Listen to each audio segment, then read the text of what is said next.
Where to begin? Well, I'll start when I first saw the ad on Craigslist. It stated that the person was looking for a responsible and hardworking person to edit wedding films in the Philadelphia area.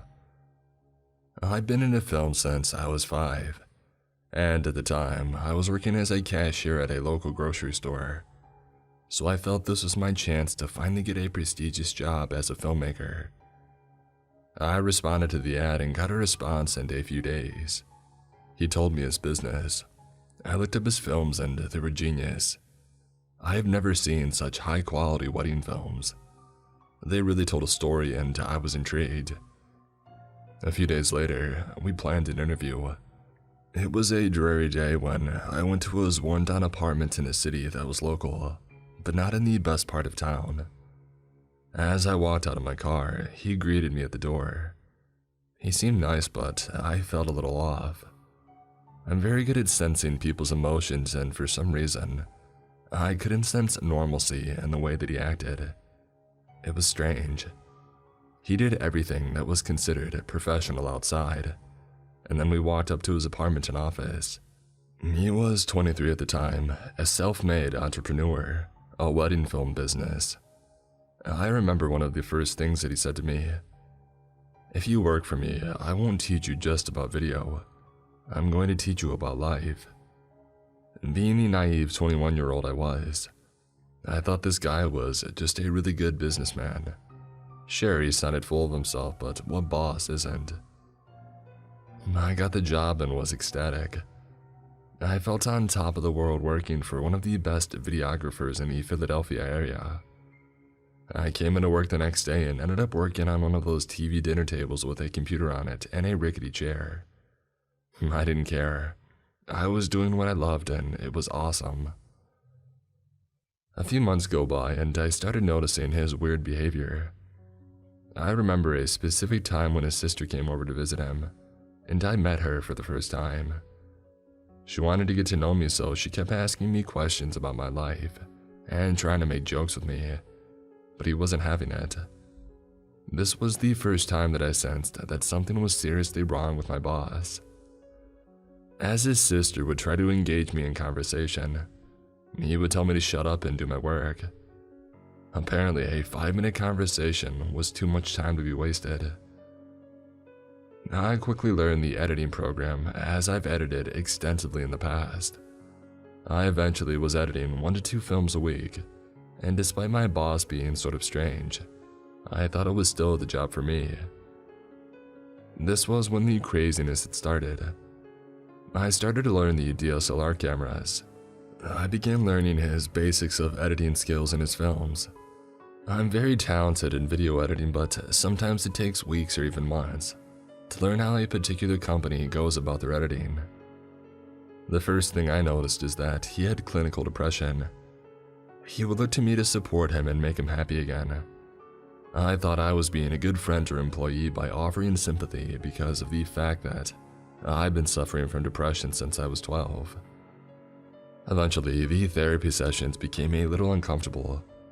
He would put his arm around me, despite the fact that I had been with my boyfriend for 3 years. One time, he got me so high on marijuana that I couldn't stand on my own 2 feet. To me, it didn't matter.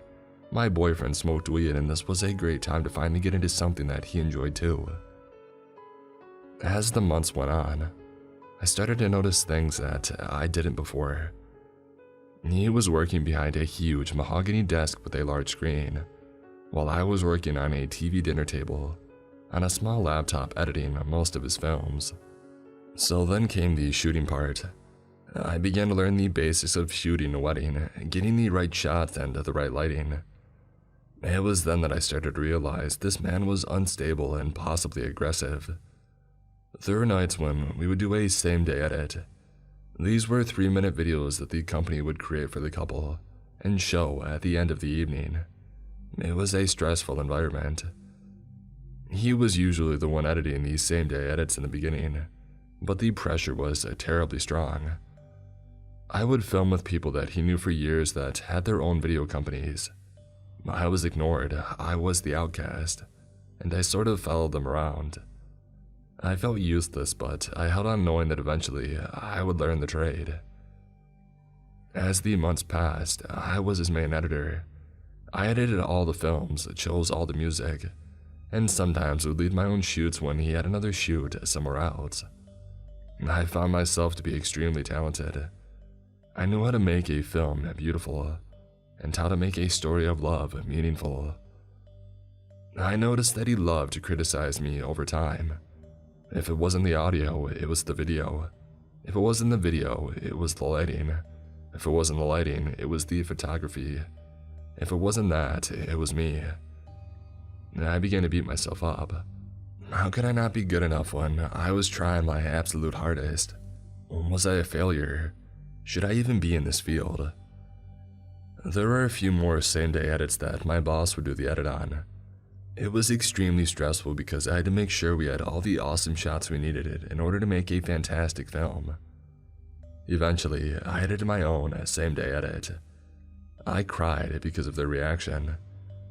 I feel I'm a pretty sympathetic person, so I saw their happiness and felt whole when I saw that.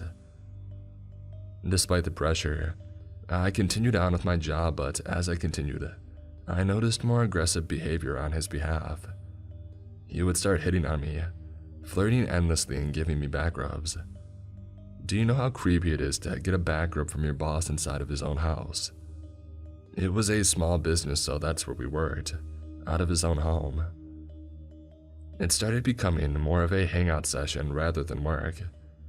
He would tell me about his low self-esteem and would somehow work his way into putting his arm around me. I felt extremely uncomfortable during these times, but I was naive, and I had no idea how to approach the situation. Eventually, he became an angry person. He would scream at me in the car or belittle me at a shoot. I felt like I was nothing and that I was an idiot. I felt that I would never become the amazing filmmaker that this man had become. He constantly belittled my edits. He would say, "The film is boring and you need to redo it." But all the while he was on his computer surfing the internet, while I edited these films to perfection. Over time, I realized I was doing everything besides booking the gigs. I was editing the film, I was burning the DVDs, I was posting blogs, and I was shooting weddings. And I was dealing with this man. The man that made me feel like I was small. Eventually, I started standing up to him. He didn't like that. How dare someone challenge his ideals? I noticed when I did question his ideas that he would become aggressive. He acted as if because he was 2 years older than me and owned his own business that I was a schmuck, and without him I would be nothing. The flirting and belittling continued. I was told that I was not meant to be with my boyfriend. He started becoming more physical, trying to connect with me by introducing me to sci-fi shows. I enjoyed them, and I believe this was his way of having a hobby between him and I that I did not have between my boyfriend and I. And so, the physical contact went on, and I, a naive kid, thought he just didn't realize social norms. He was socially screwed up and had to read books about how to be a good person, and how to persuade people to do things. I thought he didn't realize that touching your employee over and over again wasn't the right way to go about things. No, I was wrong. He knew exactly what he was doing. Over time, he continued to touch me. He would massage my shoulders and he would insist on a huge, much longer than a normal hug. He was in the pickup artist industry, and after a while, I felt like his prey. Eventually, I started standing up for myself and becoming equally aggressive towards him.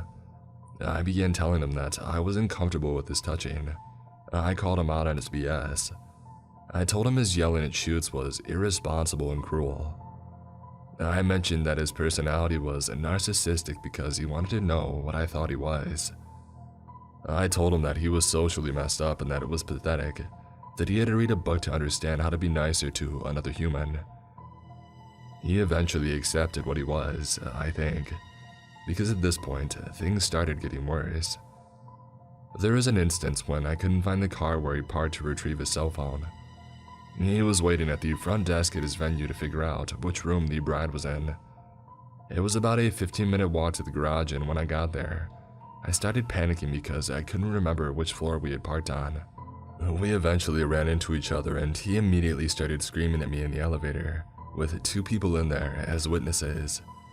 "It's floor 5, how could you not know that? We park there every time."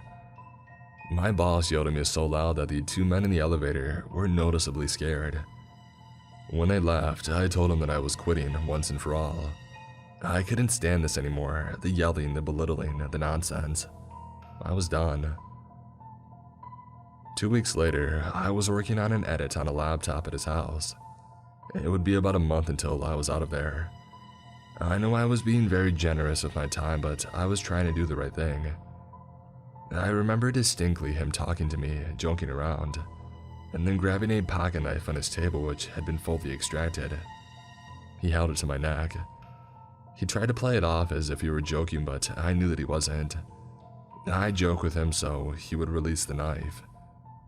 For the rest of the night, I was incredibly scared, but I wasn't about to tell him. Remember, this is a sociopath. He gets off on fear and he gets off on power.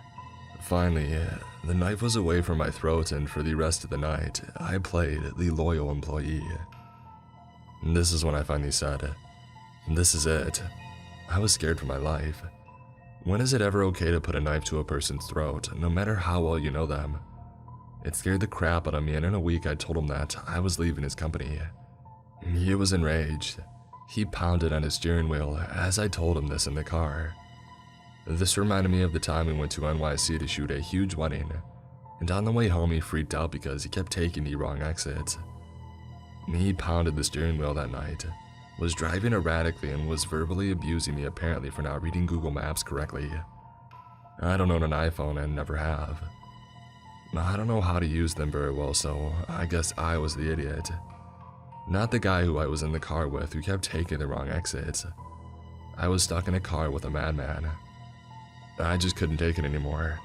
The knife, the yelling, the touching, everything. I eventually left this job and got a job with a mutual business friend. I can't explain to you the fear I felt with that knife to my neck. At that moment I realized that I was definitely working with a psychopath, and that I would be killed if I did not leave that situation immediately. To this day, I haven't talked to him in about 2 years. He ruined a huge part of who I am. I used to trust people and I used to believe in those who had a dream. But this man, I could go on for hours about all the terrible things he has done. I barely even cover the evil things this man has done to me. Back when I was attending university, I used to work on campus at one of the dining halls during the dinner or night shift. I lived in the next town over since it was cheaper to live in a crappy little apartment out of town than to live on campus in the dorms. But I didn't own a car, so I had to take the bus to commute. One night, I had just gotten off a shift at work. My feet were killing me and I was completely exhausted, and I slowly made my way to the bus stop. I noticed a man much older than me sitting on one of the 2 benches at the otherwise empty bus stop, but I didn't pay too much attention to him. I simply sat down on the second bench and listened to some music while waiting for the bus to arrive. The first sign that things were starting to get weird was when I kept noticing out of the corner of my eye that he was staring at me. At first, I thought I might be imagining it, so I looked over and caught him quickly turning his head to look away. Okay, so he was staring at me. This wasn't completely out of the ordinary since being a young college girl seemed to gain me a bit of attention from older men. So like usual, I just ignored him. That was a mistake. Again, out of the corner of my eye, I saw him look at me. But instead of just staring at me this time, he got up and walked over to sit next to me instead. I continued listening to my music, hoping that he would see my headphones in and take the hint that I wasn't interested in talking. But instead, the man literally took them out of my ear. "Hey there, sweetheart," he said as my head snapped to look at him in shock. I should have told him off for touching my things and demanded that he leave me alone, but I was sort of frozen, and I didn't want to make him mad. Hi, I replied quietly. He started introducing himself as Mike and telling me that he lived in the area. and that it was always nice to see pretty girls like me at the university bus stop. He explained that he was a real man, unlike the boys that I went to school with, and that I should go home with him that night. I was a shy, scared girl who had never had a man be as bold as this to my face. I say to my face because I had certainly got my fair share of unsolicited private pictures online by that point, but I digress. I didn't know how to respond, so I didn't. But that didn't stop Mike from continuing to explain to me all of the fun things he wanted to do with me at his place that night. At that point, I wished that I was anywhere else but that bus stop, but it was just the two of us in the dark alone, as I counted these seconds until the bus would arrive. And then Mike took things to a different level of shocking by telling me, "Listen, the demons want me to ask for your phone number, and they say that you should give it to me or you won't like what happens." He actually had the audacity to start stroking my hair. His hand was gentle, but I didn't want him touching me at all. And this was shocking for a number of reasons. The demons, I wouldn't like what would happen. Why was he touching me? What the heck was this guy talking about? As though he could read my mind, Mike went on to explain. "My therapist knows the demons are real. I told her about them and she says that I'm not crazy and that the demons are real." He laughed and then abruptly stopped. "Now give me your phone number like they said," he demanded. As his hand stroked my hair for the last time, he stopped and gripped the back of my neck. Still gentle but even more terrifying. I was scared, and obviously didn't want him to have my phone number, but he was taking out his phone and I knew that he was going to call the number I gave him to make sure that I wasn't lying to him. And he still had his hand on the back of my neck, so I reluctantly gave him my real phone number. It's stupid, I know, but I was right, and he immediately called a check. All I could think about was just not making this guy angry long enough to get away from him, and then I would block his number. Thankfully, the bus came moments later. I sat down as close to the front of the bus near the bus driver as I possibly could, since the bus was basically empty. Mike decided to sit directly across from me. At this point, I tried listening to music again, hoping that being on the bus and him having my phone number would signal to him to end our conversation. However, he decided to reach over and unzip my sweatshirt, revealing my work shirt and the name tag, which I had unfortunately forgotten to remove in my haste to leave work that night. I hadn't told him my name yet. Abigail, what a beautiful name. Our daughter will be named Celeste. I shouldn't have been shocked at this point, but I was. I had stopped listening to music again and zipped my sweatshirt back up, which made him laugh. "You won't need that soon anyway," he said, and he winked at me, implying how he had planned to do what he wanted to do further that night. At one stop, Mike tried to convince me to get off the bus with him. I told him no, that I was tired and just wanted to go home, and so he said okay and he stayed on the bus. I knew that had to be a stop, so the fact that he was staying in the bus worried me. I was sure this meant that he was planning on coming home with me instead. "Baby," Mike whispered to me.